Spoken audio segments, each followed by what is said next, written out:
క్రీస్తునాథుని యందు ప్రియ సహోదరి సహోదరులారా, ఇది 29వ సామాన్య ఆదివారం. అయితే మన తిరుసభ ప్రతి సంవత్సరము అక్టోబర్ నెలలో ఆఖరి ఆదివారానికి ముందు వచ్చే ఆదివారాన్ని వేదవ్యాపక ఆదివారంగా కొనియాడమని కోరుతూ ఉండగా, ఈ ఆదివారాన్ని మనము వేదవ్యాపక ఆదివారము, మిషన్ సండేగా కొనియాడుతూ ఉన్నాము. ఈ మిషన్ సండేను 1926వ సంవత్సరంలో అప్పటి పరిశుద్ధ పోపు గారైనటువంటి 11వ భక్తినాథ పోపు గారు ప్రారంభించి ఉన్నారు. మరి ఆయన ప్రారంభించి ఈ సంవత్సరానికి 98 సంవత్సరాలు అవుతూ ఉండగా, ఈరోజు మనం కొనియాడేటువంటి వేదవ్యాపక ఆదివారము 98వ వేదవ్యాపక ఆదివారంగా మనము గుర్తించాలి. మరి మన ప్రస్తుత జగద్గురువులైనటువంటి లియో జగద్గురువులు ఈ సంవత్సరము వేదవ్యాపక ఆదివారం నాడు మనము ధ్యానించటానికి missionaries of hope among all peoples అనేటువంటి ఇతివృత్తాన్ని ఇవ్వడం జరిగింది. అన్ని జాతుల వారికి నిరీక్షణను, ఆశను అందించే సువార్థికులుగా మనం తయారు కావాలి అనేది జగద్గురువుల ముఖ్యమైనటువంటి సందేశం. వేదవ్యాపక ఆదివారానికి సంబంధించేటువంటి విషయాలను మనము ధ్యానించటానికి ముందు పునీత ఫ్రాన్సిస్ అసిసి వారి జీవితంలో జరిగినటువంటి ఒక సంఘటనను మనం జ్ఞాపకం చేసుకుందాం. ఒకసారి పునీత ఫ్రాన్సిస్ అసిసి వారు తన యొక్క సహచరునితో కలిసి సువార్త ప్రకటన కోసం ఒక గ్రామానికి వెళ్ళడం జరిగింది. అయితే ఫ్రాన్సిస్ అసిసి వారు ఆ సహచర బ్రదర్ గారు కలిసి గ్రామమంతా చుట్టి వస్తారు, కానీ ఎక్కడా మరి సువార్త బోధించడం అనేటువంటిది జరగదు. అప్పుడు ఆ బ్రదర్ గారు ఫ్రాన్సిస్ అసిసి వారిని అడుగుతారు, మనము ఈరోజు ఈ గ్రామంలోనికి వచ్చాం, కానీ ఎక్కడా సువార్త బోధించలేదు, మనం ఎప్పుడు సువార్త బోధిస్తాము అని అడగడం జరుగుతుంది. అప్పుడు ఫ్రాన్సిస్ అసిసి వారు చెప్పినటువంటి మాట, ఈరోజు మనము సువార్తను వేరే విధంగా బోధించాం. మనము అక్కడక్కడ ఆగి పిల్లలతో మాట్లాడాం, వాళ్ళతో మనము ఆడుకున్నాం. అలానే దారిలోన కొంతమందిని పలకరించి వారు ఎలా ఉన్నారో మనం తెలుసుకున్నాం. ఇలా మన యొక్క మాటలు, మన యొక్క నడవడిక, ఇవే ఈరోజు సువార్తను అందించినటువంటి విషయాలు అని తన యొక్క ఆ సహచర బ్రదర్ గారితో చెప్పడం జరిగిందట. ప్రియ సహోదరి సహోదరులారా, ఫ్రాన్సిస్ అసిసి వారి విధంగా అంటారు, preaching does not consist of words alone but also of behaviour itself. బోధించడము అంటే మాటలు చెప్పడం మాత్రమే కాదు, అది ప్రవర్తన ద్వారా కూడా జరుగుతుంది అనే విషయం. అందుకే పునీత ఫ్రాన్సిస్ అసిసి వారి యొక్క బోధన ఏమిటి అంటే, preach the gospel at all times and if necessary use words. అన్ని సమయాలలో సువార్తను బోధించు, అయితే అవసరమైతేనే మాటలు ఉపయోగించు అనేది.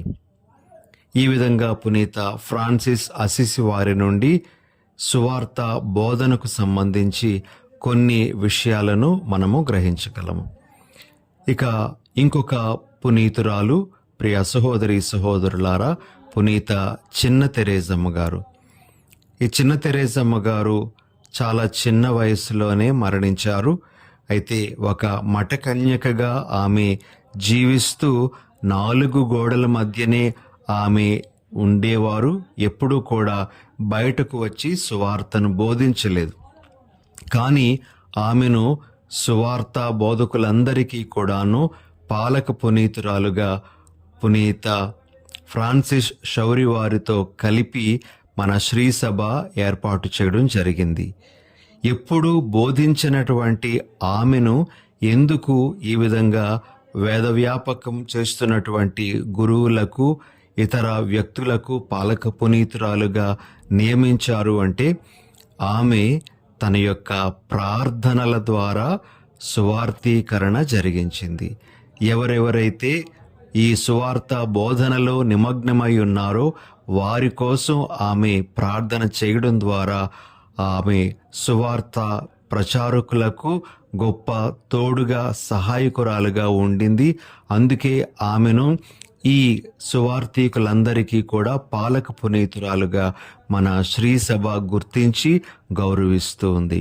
కాబట్టి ప్రియ సహోదరి సహోదరులారా, సువార్త చేయడం, సువార్తను బోధించడం అనేది ప్రార్థన ద్వారా కూడా సాధ్యమే అనే విషయాన్ని మనకి పునీత చిన్న తెరేజమ్మ గారి యొక్క జీవిత ఆదర్శం ద్వారా తెలుస్తుంది.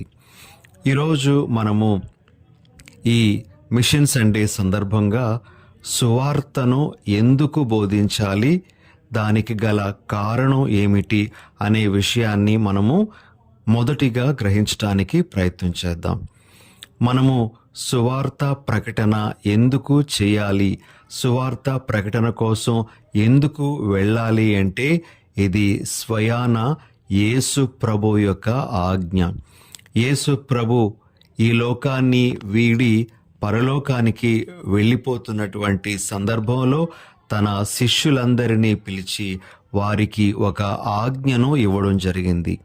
దానినే మనము ఈనాటి సువార్త పఠనము మత్తయి సువార్త 28వ అధ్యాయము 19-20 వచనాలలో మనం చదువుతాం. ప్రభు ఈ విధంగా అంటారు, కనుక మీరు వెళ్ళి సకల జాతి జనులకు పితా పుత్ర పవిత్రాత్మ నామమున జ్ఞానస్నానం మొసుగుచు వారిని నా శిష్యులను చేయుడు. నేను మీకు ఆజ్ఞాపించినదంతయు వారు ఆచరింప బోధింపుడు. యేసు ప్రభు పలికినటువంటి ఈ మాటలను బట్టి ప్రతి ఒక్కరము సువార్తను బోధించటానికి బద్ధులమై ఉన్నాము అనే విషయాన్ని మనం గుర్తించాలి. ఇది యేసు ప్రభు మనందరి మీద పెడుతున్నటువంటి బాధ్యత, ప్రియ సహోదరి సహోదరులారా. అయితే ఈ సువార్తను మనం చేయడానికి గల ఇంకొక కారణాన్ని పునీత పౌలు గారు తాను రోమియోలకు రాసినటువంటి లేఖ ద్వారా మనకు తెలియజేస్తారు. పౌలు గారు ఈ విధంగా మన ముందు ఒక విషయాన్ని పెడుతూ ఉన్నారు. రోమా పౌరులకు రాసినటువంటి లేఖ 10వ అధ్యాయము 13వ వచనము నుండి, ఏలయనా ప్రభునామమున ప్రార్థించు ప్రతి వ్యక్తియు రక్షింపబడును, కాని వారు విశ్వాసులు కానిచో ఆయనను ఎట్లు ప్రార్థింపగలరు? మరి వారు సందేశమును వినియుండనిచో ఎట్లు విశ్వసింపగలరు? సందేశము బోధింపబడనిచో ఎట్లు వినగలరు? బోధకులు పంపబడనిచో సందేశము ఎట్లు బోధింపబడును? ఈ విధంగా పౌలు గారు పంపబడడానికి, రక్షింపబడడానికి దగ్గర సంబంధం ఉంది అనే విషయాన్ని ఈ వాక్యాల ద్వారా మనకు తెలియజేస్తూ ఉన్నారు.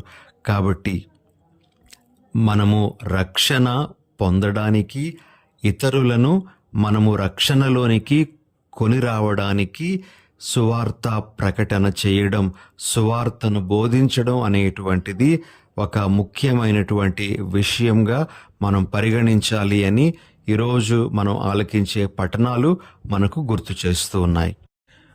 అయితే సువార్త బోధనను మనము ఎన్ని రకాలుగా చేయవచ్చో, సువార్త బోధన పరిచర్యలు ఎన్ని విధాలుగా మనము పాలు పంచుకోవచ్చో మరొక్కసారి మనము జ్ఞాపకం చేసుకోవడానికి ప్రయత్నం చేద్దాం.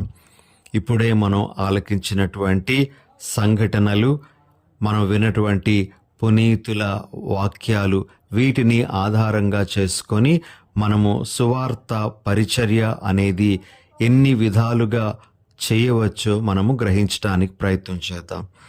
మొట్టమొదటి విధానము, ప్రియ సహోదరి సహోదరులారా, నేరుగా బోధించుట ద్వారా మనము సువార్త పరిచర్యను చేయగలము.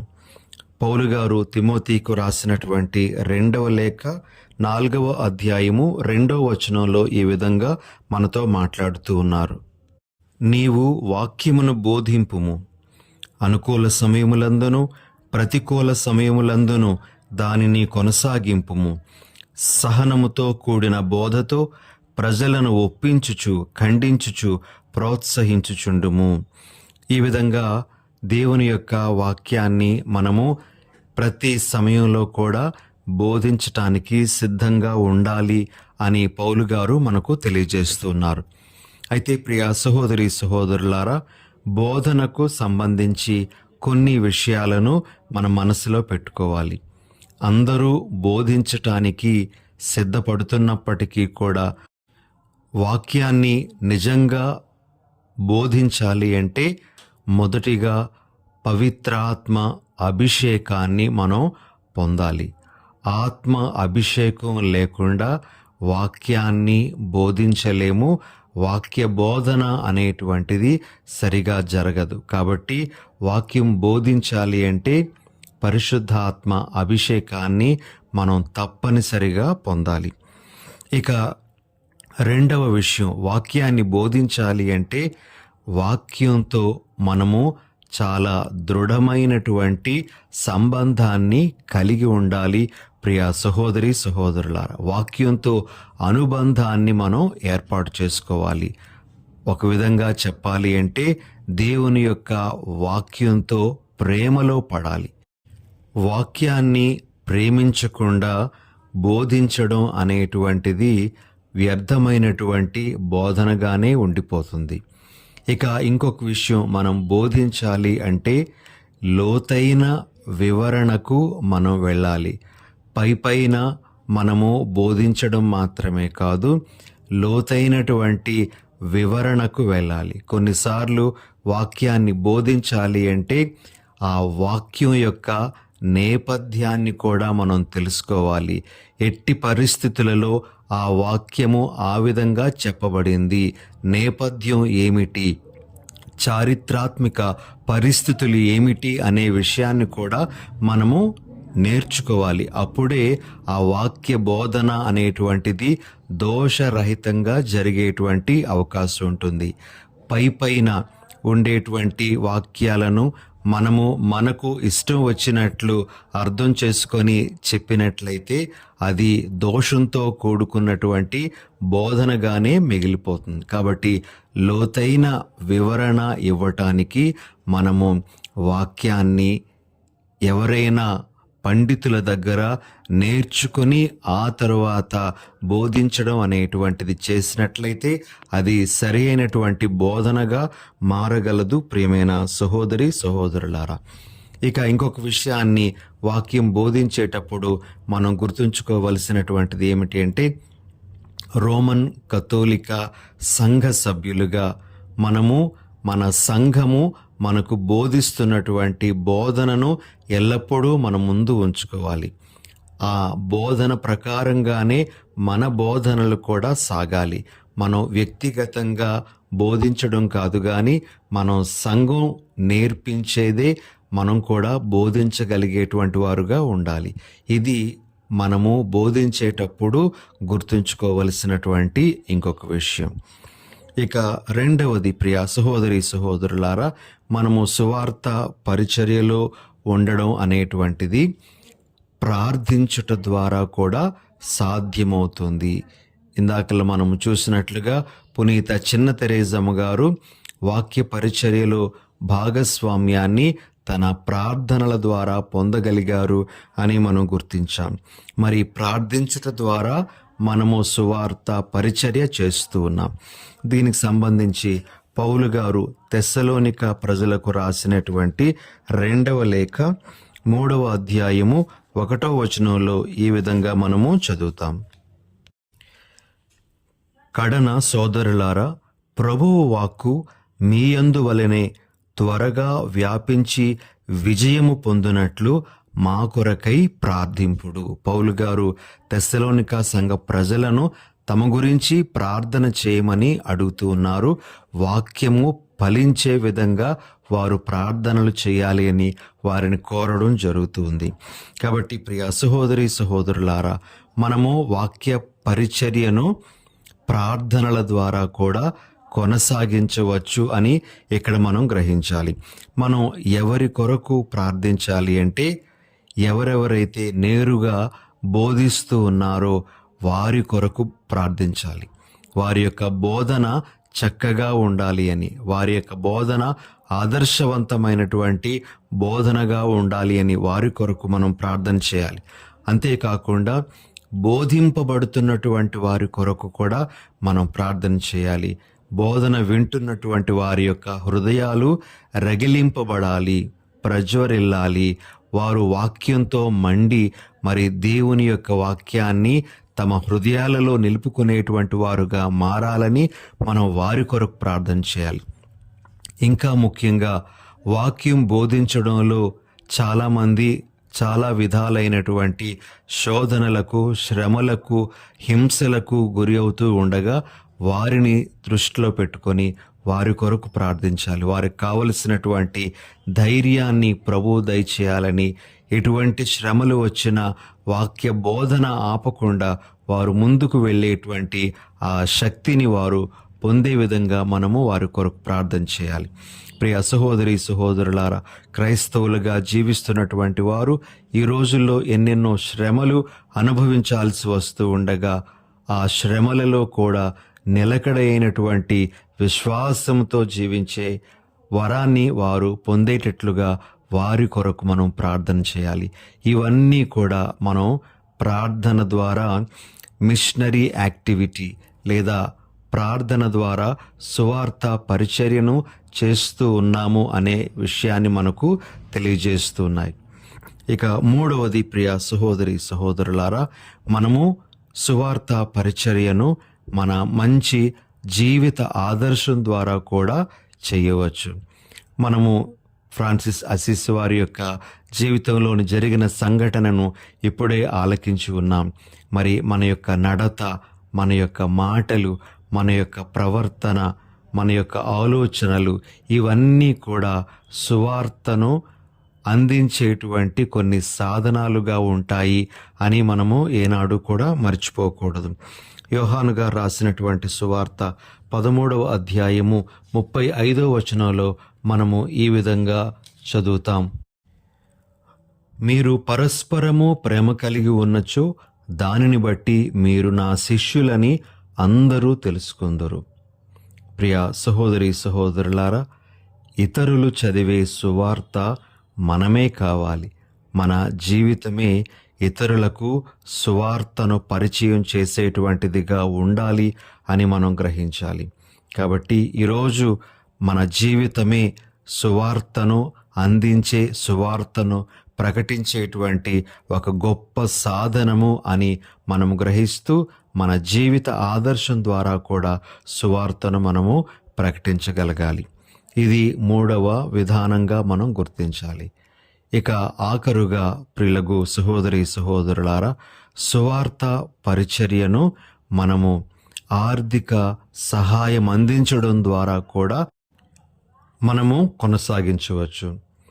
మనము గలతీయులకు రాసినటువంటి లేఖ 6వ అధ్యాయము 10వ వచనంలో పౌలు గారి మాటలు ఈ విధంగా వింటాం: అవకాశం దొరికినప్పుడెల్లా మనము అందరకును, అందును విశేషించి మన విశ్వాస కుటుంబమునకు చెందిన వారికి సాయం చేయుచుండవలెను. ప్రియులకు సహోదరి సహోదరులారా, ఆర్థిక విరాళాలను మనము అందించడం ద్వారా కొన్నిసార్లు మన కుటుంబంలోని ఆర్థిక వనరులు మనం కలిగి ఉండవచ్చు. వాటిని సువార్త సేవ నిమిత్తము మనము వినియోగించుకోగలిగినప్పుడు మనము సువార్త పరిచర్యలో భాగస్థులం అవుతూ ఉన్నాము అని గ్రహించాలి. కొన్ని కుటుంబాలను మనం చూసినట్లయితే వారు తమ కుటుంబంలో వచ్చినటువంటి దశమ భాగాన్ని దేవాలయాలు నిర్మించటానికి కానీ లేక ఇతరత్ర మంచి కార్యాలు చేయడానికి కానీ ఉపయోగించడం అనేటువంటిది మనకు కనబడుతుంది. ఇది కూడా వారు సువార్త పరిచర్యను చేస్తూ ఉన్నారు అనే విషయాన్ని మనకు తెలియజేస్తూ ఉంది. కాబట్టి ప్రియ సహోదరి సహోదరులారా, ఆర్థిక సహాయం అందించడం ద్వారా ఎన్నెన్నో సువార్తకు సంబంధించినటువంటి కార్యములు నెరవేర్చేటువంటి అవకాశం ఉంది. కాబట్టి మనము ఆర్థిక సహాయాన్ని కూడా మన చేతనైనంత మట్టుకు చేయడం ద్వారా మరి అనేక చోట్ల సువార్తను ప్రకటించడానికి మనము దోహదపడతాం. మరి ఇలాంటి విషయాలన్నీ కూడా ఈ వేదవ్యాపక ఆదివారం నాడు ప్రభు మనకు మరొక్కసారి గుర్తు చేస్తూ ఉండగా, సువార్త పరిచర్యలో మనందరము తప్పనిసరిగా ఏదో ఒక విధంగా భాగస్థలం అవ్వాలి అనే విషయాన్ని మర్చిపోకూడదు. నేరుగా బోధించడం ద్వారానో, లేక ప్రార్థన చేయడం ద్వారానో, లేదా మంచి జీవిత ఆదర్శం ఇవ్వడం ద్వారానో, లేదా ఆర్థిక సహాయాన్ని అందించడం ద్వారానో మనం చేయవచ్చు. అంటే ఒకదానితోనే సంతృప్తి పడిపోవాలని కాదు, అన్నీ మనం చేయగలిగితే మంచిదే. మనకు ఏది సాధ్యమైతే ప్రతిదీ కూడా మనము చేస్తూ సువార్త సేవలో మన జీవితాలను తరింప చేసుకోవాలి. ఇటువంటి సందేశాలతో మనము ఈ వేదవ్యాపక ఆదివారంలో పాల్గొని మన వంతు సువార్త సేవను చేయడానికి ప్రయత్నం చేద్దాం. ఆమెన్. ప్రార్థన చేసుకుందాం. దయగల సర్వేశ్వర, ప్రేమగల మా తండ్రి, ఈ 98వ వేదవ్యాపక ఆదివారం నాడు సువార్తను బోధించడము మా యొక్క బాధ్యతగా మీరు మాకు మరొక్కసారి గుర్తు చేస్తూ ఉండగా, దేవా, సువార్త పరిచర్యను చేసే మంచి మనసును మాకు ఇవ్వండి. మాకు చేతనైనంత రీతిలోనే మీ వాక్యాన్ని ఇతరులకు అందించగలిగేటువంటి శక్తిని మాకు ప్రసాదించండి. మా అందరకు ఆత్మాభిషేకాన్ని అనుగ్రహించండి. ఈ మా మనవులను మా ప్రభువైన యేసు ఘనమైన నామమున అడిగి వేడుచున్నాం తండ్రి. ఆమెన్.